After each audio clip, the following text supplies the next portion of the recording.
People always ask, was it frightening? T-minus 30 seconds and counting. Not really, but it was concerning. Concerning because if just one step of the mission goes wrong, landing on the moon would not be possible. Completed our power transfer.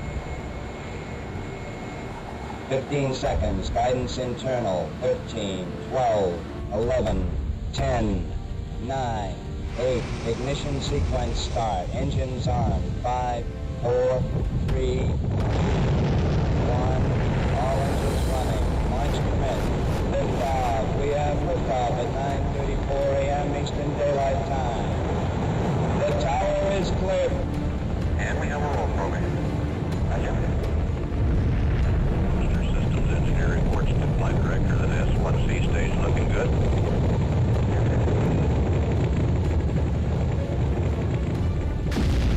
Separation was absolutely the most violent experience imaginable. Coming up to ignition.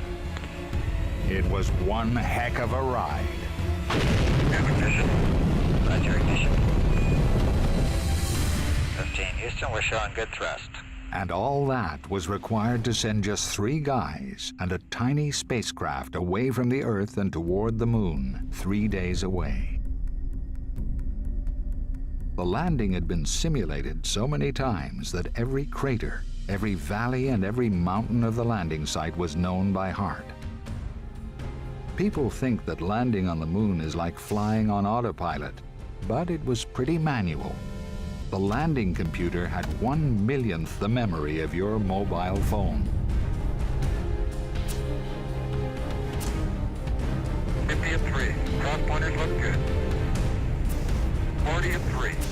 But the landing site looked completely different from the simulations. The crew couldn't see the craters it needed to find the precise location. 2. But they could see the Hadley Rill Valley ahead and aimed for that, to land short and hope. The process was to scope through the window, total concentration, no distractions. But with all the dust, visibility was virtually impossible, which meant engine shutdown was a few seconds earlier than scheduled. Contact. Man.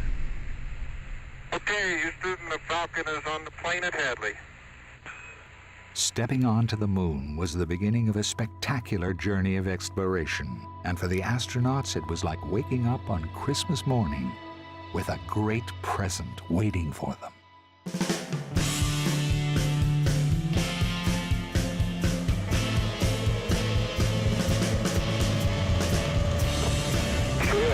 This is really a rock and roll ride, isn't it? Never been on a ride like this before. Oh boy.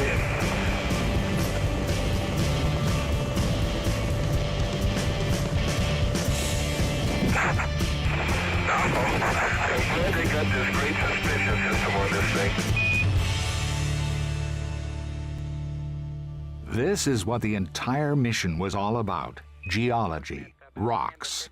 The crew had spent so long studying, they didn't just see rocks anymore. They saw breccias and basalts and anorthosite. But it was hard work. Just moving and picking up rocks in their spacesuits was difficult and frustrating. Back inside the LEM, they noticed the smell, like gunpowder, of the dust stuck to their suits. Their fingers were black from their gloves. They were exhausted. Okay, we're about ready to power down for the night, and everything's in good shape down here. All we gotta do is get a little sleep and get out after it. Okay, David, see you at the border. Okay, have a nice night.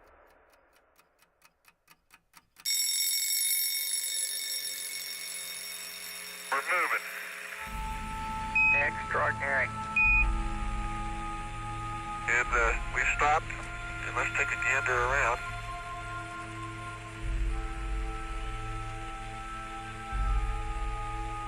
Dave. Hang on.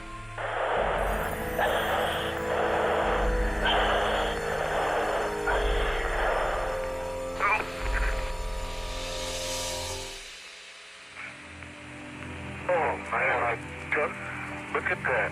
Look at the lamp. Almost see twinning in there. Guess what we just found? I think we found what we came for. They called it the Genesis Rock, a 4.5 billion year old piece of the original lunar crust. How about that? Beautiful, Dave. The mission had been accomplished, and no other experience would compare with those 3 days on the moon. Hey, good smooth ride, isn't it? Except that coming home, seeing the Earth so far away, like a blue marble floating in the empty blackness. Perhaps that was Apollo's greatest achievement. It changed forever the way we thought about the Earth. Beautiful, We got a visual on you on this. precious, and fragile. Splash down, Mark, splash down. Apollo 15, everybody, good shape.